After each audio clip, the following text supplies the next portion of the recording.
why you don't deserve a cheat day. So that's what we're going to talk about in this video, all right? We've got our neat little graph on here. I'm going to show you in about 3 minutes why you don't deserve a cheat day and how to understand the damage it actually causes, all right? So you set up a fat loss plan or a muscle gain plan and you want to lose body fat, right? So that's your whole goal. Well, when you're doing that, you're pretty much exclusively eating in a calorie deficit, right? It doesn't have to be a large one, but you're going to have some. So this graph right here, assume we created a nutrition plan and we set your calorie target for each day. Your calorie target is 2,000 calories. That would be this line, this dotted line right here, right? Every day, we want to eat below that calorie target. Maybe it's 150 calories, maybe it's 250, the number changes based on the person and the speed that you want to reach your goal. But regardless of that, if you want to see your goal, you have to consistently get under that calorie target, right? So let's say you're doing really good during the week. So each day, you're consistently getting 200 calories under your target. The weekend comes, you want to reward yourself for a great week, eating really well, doing all the things that you've been doing, getting in your exercise. You're like, great, I'm going to have a cheat day.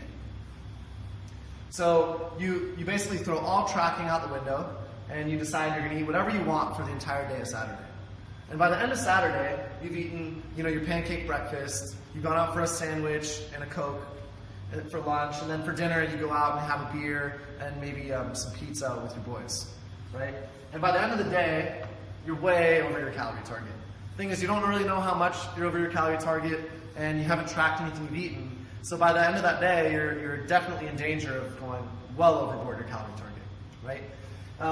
So if we have a full cheat day, it's really easy to actually completely evaporate our calorie deficit for all the days that we did really good. So at the end of that week, you're telling yourself, I did really good this whole week, but then on Saturday, you're taking all your progress away and you're kind of killing your goals. You're going to basically eliminate all your momentum, right? You're going to end up coming in the next week being frustrated that you're not seeing progress, all those other problems, right? So, and that's just with one cheat day.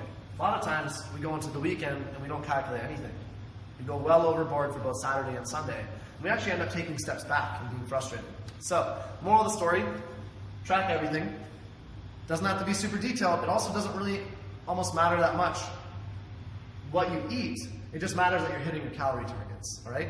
So you can eat what you want on the weekends. Just go into it with a tracking mindset. Eat the stuff you want to eat. Just make sure you're still hitting your calorie target. Have pizza, have beer, have pancakes.